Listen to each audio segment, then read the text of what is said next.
नमस्कार, मी गिरीश निकम. सुखी जीवनाचा मंत्र या विशेष कार्यक्रमात तुमचं स्वागत आहे. हल्ली आरोग्याच्या बाबतीत अनेक समस्या निर्माण होत आहेत. त्यातील एक लैंगिक संबंध ठेवणं देखील अनेकांच्या बाबतीत मोठी समस्या बनली आहे. प्रेमात फक्त शरीर सुख पुरेसं नसतं, तर त्याच्या आरोग्याकडे देखील लक्ष देणं जास्त गरजेचं असतं. लैंगिक आरोग्य हे आपल्या आरोग्याचा आणि जीवनाच्या गुणवत्तेचा अविभाज्य भाग आहे. तुमच्या लैंगिक जीवनावर परिणाम करू शकणाऱ्या अनेक समस्या आहेत. ते ताठरता आहे, कामवासना कमी होणं आहे, संवादाचा अभाव आहे आणि असं बरंच काय असू शकतं. एकूणच काय, तर तुमचं जीवन आणखी आनंद होण्यासाठी सेक्स ही पूरक गोष्ट आहे.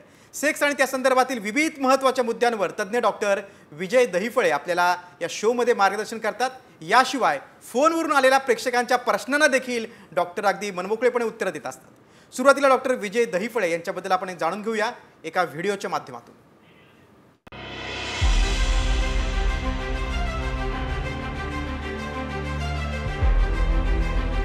डॉक्टर विजय दहिफळे हे सेक्सोलॉजिस्ट, यूरोलॉजिस्ट आणि एंट्रोलॉजिस्ट आहेत.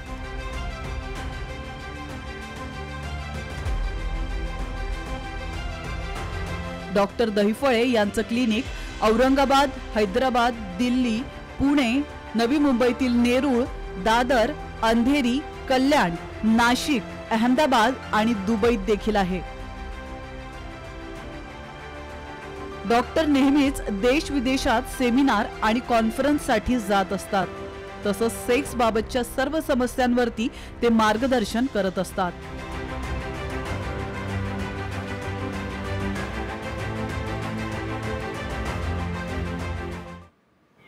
डॉक्टर विजय दहिफळे यांचं आपण स्टामच्या स्टुडिओमध्ये स्वागत करूया. डॉक्टर, तुमचं अगदी मनपूर्वक स्वागत आहे. नमस्कार. आणि शोच्या सुरुवातीलाच मी तुमचं अभिनंदन करतो. ते म्हणजे व्हॉइस ऑफ मीडिया संस्थेच्या वतीनं महाराष्ट्र भूषण 2024 हा पुरस्कार तुम्हाला जाहीर झालाय. आरोग्य क्षेत्रातल्या उल्लेखनीय कामाबद्दल. मला वाटतं 23 तारखेला म्हणजे रविवारी यशवंतराव चव्हाण सेंटर मुंबई येथे पुरस्काराचं प्रदान होणार आहे. त्यामुळे खूप खूप तुम्हाला शुभेच्छा आणि यापुढे देखील तुमच्या हातातून असंच सर्वोत्तम काम होत राहो. मनापासून धन्यवाद तुमच्या शुभेच्छा दिल्याबद्दल आणि आपल्या पूर्ण दर्शकांचं योगदान ह्यामध्ये फार मोठं आहे. अगदी बरोबर. कार्यक्रमाला आपण सुरुवात करणारच आहोत, पण फोन देखील घेणार आहोत. मात्र तत्पूर्वी मी डॉक्टरांच्या दादर सेंटरवरील एक प्रसंग सांगतो. दादर ओपीडीमध्ये एक 28 वर्षांची तरुणी आपल्या आई वडिलांसोबत आली होती. मुलीनं जर्नलिझमचा कोर्स केला होता, म्हणजे उच्च शिक्षित होती. आपला सुखी जीवनाचा मंत्र हा शो पाहून ती सरांकडे आली होती. सरांनी आई वडिलांना कारण विचारलं, किंवा का तुम्ही आला, तर ते बोलले की माझ्या मुलीच्या लग्नाला 2 वर्ष झाली आहेत आणि आता 1 वर्षापासून ती माहेरी आलेली आहे आणि नवऱ्यासोबत राहायला नको म्हणते. यावर सरांनी मुलीला काही प्रश्न विचारले असता ती बोलली, सर चांगला नोकरीला आहे मुलगा, सुशिक्षित आहे, पण घरी आला की तसाच बेडवर अगदी जीन्स पॅन्ट सहित झोपतो, अंगाला हात देखील लावत नाही, जवळ पण घेत नाही, संबंध ठेवणं तर अगदी फारच दूरची गोष्ट राहिली. नेहमी विचित्र कारण सांगतो, टाळटाळ करतो. याला हेही विचारलं की मी तुला साथ देत नाही का, किंवा दुसरी कोणी तुला एखादी तरुणी आवडते का, तसं असेल तर सांग. मात्र तसे काय बोलत नाही. तर तुम्हीच सांगा, असं 1-1 वर्ष कुणा व्यक्तीसोबत राहणं कसं शक्य आहे. त्याला हे देखील सांगितलं की तू डॉक्टर दहिफळे सरांचा साम टीव्हीवरचा सुखी जीवनाचा मंत्र हा शो बघ. सर अशा लैंगिक कमजोरीवर खूप छान माहिती देतात आणि त्यांच्या सेंटरवर ट्रीटमेंट देखील होते. मी तुला घेऊन जाते त्यांच्याकडे. पण हा बाबा काही ऐकायला तयार नव्हता. आणखीन एक बाब म्हणजे त्याचा छोटा भाऊ त्याला मिसगाईड करतो आणि हा त्याचं सगळं ऐकतो. त्यानं याला सांगितलं की एकदा का कमजोरीची ट्रीटमेंट तुम्ही घेतली तर आयुष्यभर तुला त्यावर डिपेंड राहावं लागेल, त्याचे साईड इफेक्ट वगैरे असतात वगैरे वगैरे सांगून अगदी त्याला निराश केलं होतं. यामुळेच मला डिवोर्स पाहिजे सर, आणि यानं माझं सर्व जर्नलिझमचे डिग्री सर्टिफिकेट देखील लपवून ठेवली आहेत, तेही मला पाहिजेत, नाहीतर मी याच्यावर केस करीन. सरांनी त्यांना समजावलं, अशी टोकाची भूमिका घेणं बरोबर नाही असं सांगितलं. मुलाला एकदा फक्त माझ्याकडे घेऊ नये असं सांगितलं आणि मग शेवटचा निर्णय घेऊ असे सर बोलले. सरांना पूर्ण सगळा प्रकार लक्षात आला आणि त्यानंतर सरांनी मुलाचं काउन्सिलिंग देखील केलं, त्याला समजावून सांगितलं. त्यांनी 3 महिन्यांची मेडिकल थेरपी चालू केली आणि गरज पडल्यास P shot therapy, vacuum therapy किंवा पेनिल इम्प्लांट देखील करू असं सांगितलं. मुलगा अगदी रिलॅक्स झाला. दोघांनी सरांचे अगदी मनापासून धन्यवाद मानले. त्यांचा डिवोर्स वाचला आणि त्यांच्या खऱ्या अर्थानं सुखी जीवनाचं मंत्र आता सुरू झाला. सर, मेडिकल टर्ममध्ये या समस्येला कंडिशनल इरेक्टाईल डिसफंक्शन असं म्हणतात. बरोबर आहे. पहिला प्रश्न माझा हाच आहे, ही समस्या एवढी टोकाला जाऊ शकते की त्यांनी एखाद्या कुटुंबात डिवोर्स येण्याची वेळ येऊ शकते. आणि आपल्या सुखी जीवनाच्या मंत्राचं हे खरी पोचपावती फलित म्हणू शकतो आपण, कारण याच्यामुळेच ते आले म्हणून त्यांचा डिवोर्स वाचला. कंडिशन रिफ्लेक्स म्हणजे फॅमिलीतील वातावरण अगदी बरोबर, कसं अफेक्ट करतं अगदी बरोबर. आणि या प्रसंगातला पात्र ही उच्च शिक्षित तरुणी आहे. हां, बघा जर्नलिझममध्ये आहे म्हणजे मी नेहमी म्हणतो ना, तुमच्या शिक्षणाचा, तुमचा बुद्धिमत्तेचा आणि ज्ञानाचा हा तिन्ही ट्रॅक वेगळा असतो. सांगूया आपण. येस. सर्वप्रथम आपल्या जगभरातील सर्व दर्शकांचं त्या सुखी जीवनाच्या मंत्राच्या लाईव्ह भागामध्ये अगदी मनापासून अभिनंदन आणि सर्वांचं मनापासून स्वागत आणि धन्यवाद. एकदा का म्हणावं असं वाटतं, जसं आत्ता आपल्याला गिरीजीने सांगितलं, तुम्ही जे भरभरून दिलेलं प्रेम आहे, ज्या पद्धतीनं तुम्ही या सुखी जीवनाच्या मंत्राच्या या मंचाचा तुम्ही खराच उपयोग घेऊन समाजामध्ये एक जागृती करता, हे एक समाज प्रबोधन आहे. अहो सगळं काही वेल टू डू असताना खायला आहे, सगळी फॅमिली आहे, नोकरी आहे, आजार देखील नाही, पण या मानसिक आजार कंडिशन रिफ्लेक्स म्हणून काय होतं बघा, या ठिकाणी फॅमिलीतलं वातावरण काय बनतं आहे, म्हणजे एखादा ट्रीटमेंट घ्यायला चालला हे नुसतं भावासोबत नाही, आमचा मुलगा धडधाकट, तो एकदम फिट आहे, तुला काहीच झालं नाही, तुझ्यातच काही कमी आहे का बघ, अगदी बरोबर, आणि तुला काय ट्रीटमेंटची गरज आहे. मग हे कुठेतरी सॉल्व्ह होणं आवश्यक आहे. आणि म्हणून आपला हा सुखी जीवनाचा मंत्र या ठिकाणी मंच उभारलेला आहे. आणि तुमच्या प्रत्येकाच्या जीवनामध्ये सुख नांदो ही आमची अपेक्षा आहे आणि तुमचा सहभाग देखील तेवढाच महत्त्वाचा आहे. आणि कंडिशन रिफ्लेक्सला मेडिकल ट्रीटमेंट आहे, काउन्सिलिंग आहे, पूर्ण फॅमिलीला तुम्हाला ट्रीटमेंट द्यावी लागते. बरेचदा एक नेहमी सांगतो मी की एखाद्या ताप आला ना, तर एकाने गोळी खाल्ली तर ताप कमी होतो, पण आपल्या ट्रीटमेंटमध्ये गोळी खातो आणि ताप सर्वांचा कमी होतो, ही खासियत आहे. अगदी बरोबर आहे, अगदी बरोबर आहे. म्हणजे एकाचा आजार बरा झाला त्याच्यावर डिपेंड असलेल्या कुटुंबातील इतर लोकांना देखील रिलॅक्स वाटतं. अगदी बरोबर आहे. आणि मी लोकांना अपील देखील करतो की तुम्हाला सुद्धा या कार्यक्रमात सहभागी व्हायचं असेल तर सरांना थेट तुम्ही प्रश्न विचारू शकता. त्यासाठी आमचा स्टुडिओ क्रमांक लिहून घ्या 022-410-1061 वर अगदी थेट तुमच्या मनातला प्रश्न तुम्ही सरांना विचारू शकता. सर, फोन यायला सुरुवात पण झालेली आहे. पहिला फोन पुण्यातून आहे. अर्चना, विचारा थेट तुमचा प्रश्न. नमस्कार सर. नमस्कार जी अर्चना, बोला. प्रथमतः सर मी तुम्हाला व्हॉइस ऑफ मीडियाच्या महाराष्ट्र मिशनचा जो तुम्हाला पुरस्कार मिळाला त्याच्याबद्दल तुमचं खूप खूप अभिनंदन करते सर. आणि धन्यवाद. आणि मला एक सर बोलायचं आहे. बोला. आज भरगटलेल्या या समाजाला संजीवनी मिळाली तुमच्या माध्यमातून. अच्छा. ती खरंच कौतुकास्पद आहे. कारण समाजाच्या स्वास्थ्याचा विचार करणारे तरी आज आलेला आहे आणि हे खरं तर समाजाला मिळालेलं गॉड गिफ्टच आहे असंच मी म्हणेन सर. आणि खूप जणांच्या आयुष्यामधले तुम्ही देवच आहात सर. अरे धन्यवाद. खूप मोठी पोचपावती आहे डॉक्टर तुम्हाला प्रेक्षकांना मिळालेली. अर्चना, काही समस्या आहे तुमची? हा आहे सर. एक प्रश्न विचारायचा सर मला. पुरुषांच्या कमजोरीसाठी ज्या ब्लू पिल्स असतात असं मी ऐकले, तर त्या काही काम करतात का सर? आणि दिवसातून त्या किती वेळा घ्यायच्या असतात? अच्छा. Very good. बघा, चांगला प्रश्न आहे अर्चना तुमचा. खूप छान प्रश्न त्यांनी विचारला. म्हणजे बघा, म्हणजे इम्प्लांट किंवा सर्जरी केलेली आहे आणि ह्या ब्ल्यू पिल असतात, तर ब्ल्यू पिल ही कितीदा घ्यायची बरोबर खूप जणांना माहित नाही. आणि त्याला एक पूरक प्रश्न माझा पण आहे, काय त्याचे साईड इफेक्ट्स आहेत का? हा, ह्या दोन्हीचं आपण कंबाईन उत्तर देऊया. मित्रांनो, सर्वात महत्त्वाची गोष्ट सांगतो, तुम्ही साधं जास्त तेलकट जरी जेवण केलं ना, मग मळमळ होतं, उलटी होते, याचा अर्थ काय, जास्त म्हणजे लिमिटमध्ये गोष्टी असतील तर तुम्हाला त्या नॉर्मल असतात. तुम्ही जेवण करून काही अँटासिड घेऊन घेतल्या, साईड इफेक्ट नसतो. नॉर्मली किती डोस असतो? कमीत कमी 24 तासांनी सिंगल डोस घ्यायचा असतो. पण यांचं म्हणणं काय, ते डबल घेता येते का, घ्यायला पाहिजे का? सहसा कुठल्याही पद्धतीने डबल घेण्याची गरज नसते. आठवड्यातून 2दा ते 3दा तुम्ही घेऊ शकता. कारण ऑलरेडी जे ब्लड प्रेशर आपलं कमी झालेलं असतं त्याला डबल डोसमुळे ते आणखी डाऊन होऊ शकतं, चक्कर येऊ शकते, ॲसिडी होऊ शकते.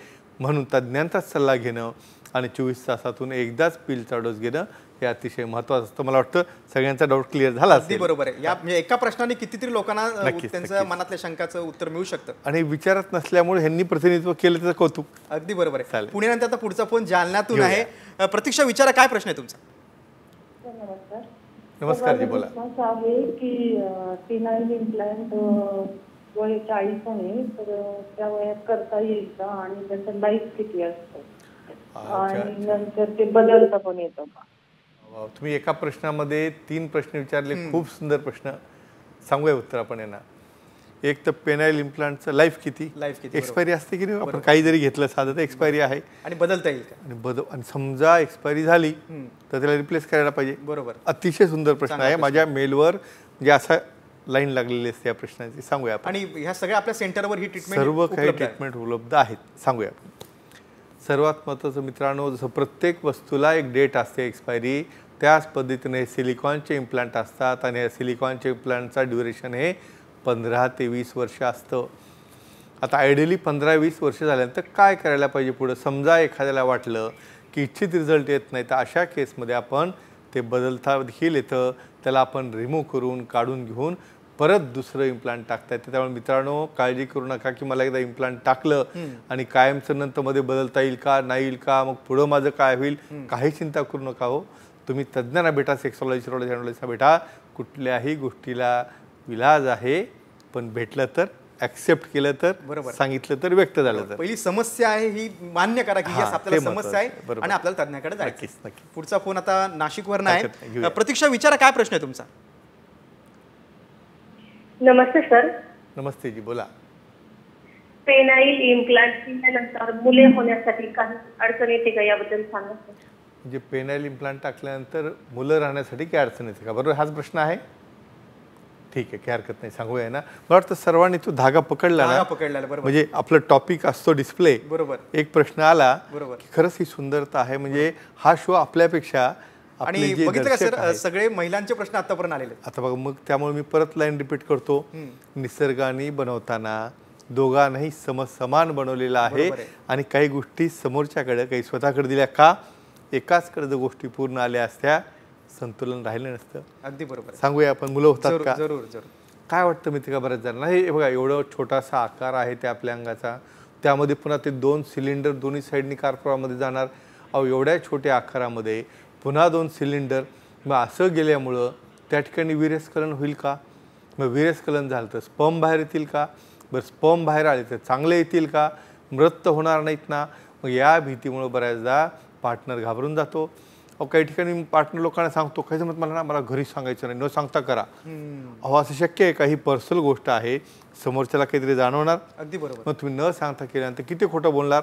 मग परत यामुळे देखील भांडणं होत असतात. म्हणून कुठल्याही प्रकारची ट्रीटमेंट, थंडी आला, ताप आला, काही अटॅक आला, डायबिटीजला, एकदम छानपैकी फाईल घेऊन सांगतो ना आपण. बरोबर. मग हे सांगणं का आवश्यक आहे? पार्टनरला विश्वास घेणं महत्त्वाचं असतं. अगदी बरोबर. म्हणून ही सर्वात महत्त्वाची गोष्ट आहे की इम्प्लांट केल्यानंतर तुम्हाला कसलीही अडचण त्यामध्ये येत नाही. मुलं होणं आहे, विरेस्खलन आहे, स्पर्म क्वालिटी आहे, किंवा कुठल्याही प्रकारे समजा त्या ठिकाणी ड्युरेशनसुद्धा चांगलं मेंटेन करता येतं. त्यातनं जो मिळणारा तुम्हाला आनंद आहे तोही चांगला मिळतो. त्यामुळंच आपल्याला हे इम्प्लांट जरी केलं तर अजिबात घाबरायची गरज नसते. उलट माझ्याकडे काही अशी उदाहरणं आहेत ज्यांना मुलं होत नाहीत ना, कारण ते मुलं का होत नाही तर कमजोरीमुळे ते सिमेंट डिपॉझिशनच होत नव्हतं, पण या इम्प्लांटमुळे झालं.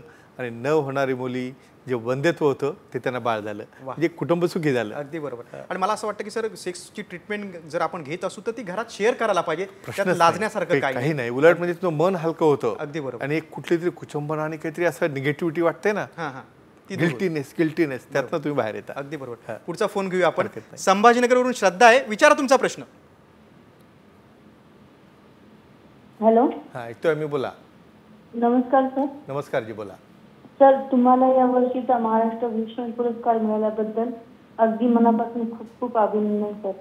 धन्यवाद. धन्यवाद तुम्ही दिलेल्या तुमच्या प्रतिक्रियेबद्दल. थँक्यू. Hello sir. पुरुषांमध्ये इम्प्लांट केल्यानंतर त्यांना कमजोरीच्या ब्लू पिल घ्याव्या लागतात का, त्याबद्दल माहिती द्यावी. वा वा, क्या बात आहे. म्हणजे हा म्हणजे वैज्ञानिक प्रश्न, म्हणजे इव्हन चांगला प्रश्न विचारला. खूप छान, खूप छान. म्हणजे इम्प्लांट केलं का केलं की तुम्हाला गोळी काम करत नाही, कसल्याही प्रकारचं बाकी मेडिसिन नाही, इंजेक्शन नाही, मग शेवटचा पर्याय. मग तो करून देखील मग पिल घेता येते का घ्यावी लागते, आणि का घ्यावी लागते सांगूया आपण. अगदी खरंच तुमचं अतिशय अभिनंदन, कारण हे तुम्ही कुठेतरी अभ्यास केल्याशिवाय लक्षात येत नाही. हे बघा, 2 गोष्टी लक्षात ठेवा. सायकोजेनिक, न्यूरोजेनिक, वास्कुलोजेनिक, कार्पोरल ही सिस्टीम आहे हो पूर्ण. म्हणजे तुम्हाला चांगलं वाटतं म्हणजे कुठं चांगलं वाटतं? ब्रेनला. मग खरा ऑर्गन कोणता? तुमचा ब्रेन हा खरा सेन्स ऑर्गन आहे. म्हणजे कॉर्डिनेशन, ब्रेनकडनं कमांड तुमच्या अवयवाकडे जाते, तिथून पुन्हा परत येते. ही सिस्टीम वेगळी आहे.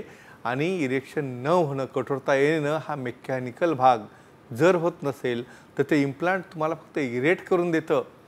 पण ते इरेट झालेलं इम्प्लांट भावना आणून देतं का? किंवा समजा विरेस्खलन फास्ट होत असेल ते थांबवू शकतं का? किंवा इव्हन जरी इम्प्लांट टाकलं तर त्या टिश्यूमध्ये, त्या कार्पोरामध्येच टाकलेलं असतं. आणि काही केसेसमध्ये काही जणांना वाटतं की मला ते इम्प्लांट जाणवतच नाही, मला पटकनच शीघ्रपतन होऊन जातं. शीघ्रपतन म्हणजे तुम्हाला ते वीर्यस्खलन झाल्याची भावना लवकर येणे आणि ही कमी करण्यासाठी मग त्यांना सप्लिमेंटरी टॅबलेट्स आहेत, ब्लू पिल्स आहेत. समजा लिबिडो गेला म्हणजे माझं नुसतंच कठोरता आहे आणि तो वर काहीच नाही, चालेल का असं? मग तशा केसमध्ये पण टेस्टोस्टेरोन थेरपी आहे. किंवा जर स्खलन फार फास्ट होत असेल तर अशा केसमध्ये तुम्हाला काही सेंट्रली इनिबिटिंग एजंटसुद्धा द्यावे लागतात. खूप सुंदर प्रश्न. आणि इम्प्लांटची सर्जरी किती वेळाची असते? सर्जरी जर समजा पाहिलं तर फार नाही, फक्त डे केअर सर्जरी आहे. दुसऱ्या दिवशी तुम्ही घरी जाऊ शकता. आणि आणखी बरीचशी माहिती जसे प्रश्न येतील दैनंदिन कामं करू शकतो आरामात रेग्युलरली. एक समजा जास्तीत जास्त 8 दिवस कॅच करा. अगदी. पुढच्या प्रश्नाकडे वळूया आपण. बघूया. मुंबईतून फोन आहे इंदू पवार यांचा. इंदू, विचारा, काय प्रश्न आहे तुमचा? ऐकतोय आम्ही, बोला. बाळासाठी मला ट्रीटमेंट काही हरकत नाही, विचारा विचारा तुम्ही, ऐकतोय आम्ही. हा तुमचा आवाज येतो इंदूजी, बोला. हा सर, मला बाळासाठी ट्रीटमेंट घ्यायची. आम्हाला बाळ द्यायला. बर, मला एक थोडक्यात सांगा, तुमचं वय किती आहे? आमचं वय 22 आहे. आणि तुमच्या? माझं 32 आहे आणि त्यांचं 42 आहे. बर, त्यांचा धातूचा तपास केलेला आहे का? काय रिपोर्ट आहे थोडक्यात सांगा मला. म्हणजे पहिले जुने रिपोर्ट केलेले, आता नाहीये. राहिलेल्या 12 वर्षानंतर त्याच्यावर अजून नाही राहिलं. ठीक आहे, चालेल, काही हरकत नाही. तुम्हाला सांगतो मी. आणि नक्कीच तुम्हाला काय अडचण आहे काय नाही त्याबद्दल विलास पण सांगता येईल. हे बघा, आपल्या मुंबईतल्या सेंटरमध्ये पण येऊ शकतात आरामात आरामात. आणि हे बघा, एक महत्त्वाची गोष्ट लक्षात ठेवा तुम्ही की यामध्ये दोघांचाही 50-50% भाग असतो. अगदी बरोबर. बऱ्याचदा पुरुष काय म्हणतात, नाही नाही मला काही नाहीये, तूच दाखव, तूच ट्रीटमेंट कर आणि मी ओके. सांगू याबद्दल आणखी माहिती? जरूर. मित्रांनो, एक महत्त्वाची गोष्ट लक्षात ठेवा. बघा, जेव्हा जोडपा असतं ना, आपला पार्टनर तेवढाच जवळचा असतो, तेवढीच आपुलकी असायला पाहिजे. तुम्ही करत बसल्यामुळं ना, यामुळे तर तुमचा खऱ्या संसारामध्ये हे दुःखी संसार सुरू व्हायला लागतो. अहो, साधी सिमेंट टेस्ट हो, त्याला हार्डली तुम्ही 1 तासाच्या रिपोर्ट येतो. तुम्हाला कळतं की मध्ये स्पर्म आहेत, चांगले आहेत, कसे आहेत, काय नाही. समजा ते नाही केलं तुम्ही आणि इकडं तुमच्या पार्टनरची सोनोग्राफी झाली, त्यानंतर लॅप्रोस्कोपी झाली, त्यानंतर जे काय सर्व गोष्टी झाल्या आणि नंतर काय समजलं शेवटी, तर इकडं स्पर्मच नाहीत. मग काय उपयोग झाला? एका वाक्यात सांगेन, तुम्ही अजिबात घाबरू नका, काळजी करू नका. तुमचं वय लक्षात घेता तुम्हाला अतिशय चांगल्या प्रकारे तुम्हाला मूलबाळ होऊ शकतं. पण महत्त्वाचं आहे, एकदा तज्ज्ञांना भेटा, सेक्सॉलॉजी, युरॉलॉजी, ॲनॉलॉजीना भेटा. नेमकं काय कारण आहे? हार्मोनल कारण आहे, काही टेस्टिक्युलर कारण आहे, काही पोस्ट टेस्टिक्युलर कारण आहे, अशी खूप कारणं असतात. म्हणून त्या ठिकाणी महत्त्वाचं आहे की तुम्ही तज्ज्ञांना भेटल्यानंतर एकदा जुनी फाईल पण दाखवा, जेणेकरून विनाकारण परत रिपोर्ट डबल व्हायला नको. आणि जर पुरुषांना काही स्पर्म क्वालिटी गेलेली आहे, त्याची मोटिलिटी कमी आहे, त्यातला DNA सर्वात महत्त्वाचा असतो, त्याला काही प्रॉब्लेम असेल तर 3 महिन्याचा एक कोर्स दिला जातो. आणि त्यानंतर मग तुमचा जो फिमेल पार्टनर आहे किंवा तुम्हाला जर काही ओव्ह्युलेशन म्हणा किंवा अंड बनणं म्हणा किंवा फुटणं म्हणा, यात काही अडचण येत असेल तर नक्कीच तुम्ही घाबरू नका. तुम्हाला चांगलं मूल होऊन जाईल, सुदृढ मूल होईल, ते महत्त्वाचं असतं. तज्ज्ञांना भेटा, नक्कीच तुम्हाला काळजी करायची गरज नाही. अगदी बरोबर. फक्त पुढे पाऊल टाकणं महत्त्वाचं आहे, तज्ज्ञांना भेटणं महत्त्वाचं आहे. डॉक्टर, आपल्या शो मधला क्विज एक पार्ट खूप छान असतो, त्या पार्टकडे आपण वळूया. तत्पूर्वी तुम्हाला एक प्रश्न विचारतो. अनेक जणांना मुतखड्याचा प्रॉब्लेम असतो, इश्यू असतो. मुतखड्याचा इश्यू आहे आणि मग सेक्सचा पण प्रॉब्लेम आहे. अशा वेळेला मग कमजोरी आहे काहीतरी. अशा वेळेला जर सेक्सची ट्रीटमेंट घ्यायची असेल तर काय काळजी घेतली पाहिजे? आता सर्वात महत्त्वाचं, तुम्हाला वाटत असेल मुतखडा राहिला इकडे वर आणि आपल्या ॲक्टिव्हिटीकडे आली ऑर्गनकडे. बरोबर. संबंध कसा आहे? युरिन कुठं बनतं? किडनीमध्ये आणि बाहेर कुठनं पडतं? मूत्रमार्गामध्ये. आणि जेनायटो युरिनरी सिस्टीम दोन्ही सोबत आहेत. काय संबंध आहे सांगूया. हे बघा, खूप जणांना मी सांगत असतो की निसर्गानेच बनवताना का हो तुम्हाला मूत्रमार्ग उजवीकडनं नंतर युरिन मार्ग डावीकडनं का नाही दिला असं? हे बघा, या ठिकाणी दोन्हीचा संलग्नता याच्यामुळं आहे की याचा संबंध हार्मोनशी असतो. आणि हा ऑर्गन मेंटेन ठेवायचा, मी बऱ्याचदा सांगतो, हे फक्त ॲक्टिव्हिटीसाठी नाही, शेवटपर्यंत जसं पाणी प्यावं लागतं, जसं जेवण करावं लागतं, तसं तुम्हाला युरिन पास करावे लागते. आणि तोच मार्ग चांगला नाही राहिला तर मग कशा पद्धतीने तुम्हाला ते मेंटेन राहील? मुतखडा काय करतो? जरी मुतखडा युरेटर आहे, किडनी आहे, लोकेशन वेगळं असलं, त्याचा पेन तुमच्या लिंगाच्या टोकाकडे होत असतो. काही युरेटरमध्ये असलेले म्हणजे मूत्रवाहिनीमध्ये असलेले कडे, त्या ठिकाणी तुमचं जे ब्लॅडरचं मुख आहे तिथं पेन केल्यानंतर एकदा पेन रिफ्लेक्स आला की मग तुम्ही ती भावना होत नाही, ॲक्टिव्हिटी होत नाही, बर्निंग होतं, इरिटेशन होतं. तर अशा केसमध्ये ॲक्टिव्हिटी केल्याने सुद्धा हार्मोनमध्ये बदल झाल्यामुळं लहान असणारी जी समजा स्टोन असतात पाईपलाईनमधले ते देखील निघून जातात. विचार करा किती म्हणजे महत्त्वाचा फायदा आहे तुमच्या ॲक्टिव्हिटीचा. आणि अर्थातच तो पेन गेला त्यातून तुम्ही बाहेर येणार म्हणून तज्ज्ञांना भेटणं आवश्यक आहे.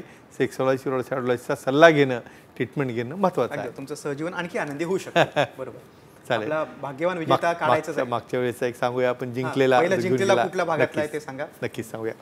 अरुण संघवी दादरचे मागच्या वेळेसचे विजेते आपल्याकडं सेंटरला आले, प्रोटीन घेतलं, पुस्तक घेतलं, गिफ्ट घेतलं, आनंद व्यक्त केला आणि मित्रांसाठी देखील घेऊन गेले. आणि असं तुम्हाला सहभागी व्हायचं असेल, फोटो पाहायचा असेल तर आता चिठ्ठी काढावी लागेल. आता हे मात्र बघा इथं महाराष्ट्रातल्या कुठल्या भागातला या ठिकाणी भाग्यवान विजेता आहे प्रेम तुमच्यावर असतं बरं का. भाग्यवान विजेता कुठल्या भागातला तुमच्याशिवाय कोणालाही तिथं परमिशन नाही अगदी म्हणजे मिळण्यासाठी. हे बघा आता तुम्ही 2 चिठ्ठ्या दिल्या बरं का. आता हे मग आता जाऊ द्या, हरकत नाही. पण कधी कधी 2 जण आले जरी सोबत ना 2 पुस्तकं देत असतो मी. म्हणजे तो मित्रासोबत किंवा आपल्या पत्नीसोबत येऊ शकतो. नक्कीच शुअरली. आता कुठं गेलो आपण गेलो आता पुण्याला. अमोल झेंडे यांनी कुठल्या प्रश्नाला उत्तर दिलं होतं. पहिल्यांदा तुम्हाला महत्त्वाचं सांगतो की या ठिकाणी पेरॉनिस प्लेक म्हणजे लिंगामध्ये गाठ आहे आणि कमजोरी आहे. असं जर असेल तर काय ट्रीटमेंट घ्यायला पाहिजे किंवा घेता येते का ट्रीटमेंट घेता येते हे बघा. या ठिकाणी नुसतंच गोळ्या औषधं खाऊन त्या ठिकाणी पहिल्या 6 महिन्यामध्ये इफेक्ट असतो. पण जेव्हा गाठ बनते त्यावेळेला पी-शॉट थेरपी आहे, इंजेक्शन थेरपी आहे. गरज पडलं तर बोवाईन पेरिकार्डियल ग्राफ्ट लावून एक्सिजन करून त्याला चांगलं करता येतं आणि तुमचं लैंगिक जीवन छानपणे जगता येतं. आणि असंच तुम्हाला सहभागी व्हायचं असेल तर मला वाटतं प्रश्न विचारायला लागेल. अगदी. तर कमजोरीसोबत जर मुतखडा असेल तर त्याची ट्रीटमेंट घेता येते का, आणि तर घेत असेल काय उत्तर आहे तुमचा शोध मिस झाला असेल तर साम TV सुखी जीवनाचा मंत्र टाईप जरी केलं तुम्ही उत्तर देता येईल. गुरुवारपर्यंत द्या, फोन लावा. तुम्ही डायरेक्टली त्या ठिकाणी आमच्या टीमला देखील सांगतो. या ठिकाणी चित्रफितीमध्ये काही आठवड्याचे हायलाईट्स पाहताय. आमच्या संभाजीनगर येथील युरोलॉजी सोसायटीची एक मीटिंग झाली नुकतीच कालच्या बुधवारी, ज्या ठिकाणी प्रोस्टेटची सर्जरी कशी असते, वेगवेगळे टेक्निक कशा आहेत त्यावर डिस्कशन झाले. आमचे पूर्ण प्रेसिडेंट, सेक्रेटरी आणि पूर्ण टीम त्या ठिकाणी उपलब्ध होती. त्याचबरोबर काही नवीन ॲडव्हान्स थेरपी कशा काम करतात याबद्दल देखील मार्गदर्शन करण्यात आलं. भूषणजींनी अतिशय चांगल्या पद्धतीने ते प्रेझेंट देखील केलं. यामुळं अतिशय खेळीमेळीच्या वातावरणात अभ्यास, एज्युकेशन आणि अपग्रेडेशन म्हणजे आपल्या नॉलेजचं देखील तुम्हाला अपग्रेडेशन करावं लागतं. ज्यामुळं की आपल्या पाहणाऱ्या सुखी जीवनाच्या मंत्राच्या सर्व जगभरातील दर्शकांना अतिशय रिसेंट टेक्नॉलॉजी त्यांना अगदी मिळाली पाहिजे. आणि बाकीचे गिरीजी तुम्ही सांगू शकता. हाच हेतू आपला शोचा देखील आहे. अनेकदा सेक्सचा विषय आवड, इच्छा, पर्याय, गरज या पलीकडे कर्तव्य म्हणून पाहिला जातो. आणि अशावेळी स्त्री आणि पुरुषांना सेक्स किती गरजेचा असतो हे जाणून घेण्यासाठीच हा शो आहे. लैंगिक जीवन अधिक आरोग्यदायी करण्यासाठी काही गोष्टी आपण करायला हव्यात. तुमचे लैंगिक जीवन आनंदी असेल तर निश्चितच त्याचा चांगला परिणाम तुमच्या दैनंदिन कामावर होतो. इतकं सहजीवनात सेक्सचं महत्त्व आहे. सर, तुम्ही वेळ दिलात आणि या शोमध्ये सहभागी झालात त्याबद्दल अगदी मनापासून धन्यवाद. आणि पुढच्या एपिसोडमध्ये आपण नवीन विषयासह भेटणार आहोत. तोपर्यंत नमस्कार आणि शुभरात्री. नमस्कार, शुभरात्री.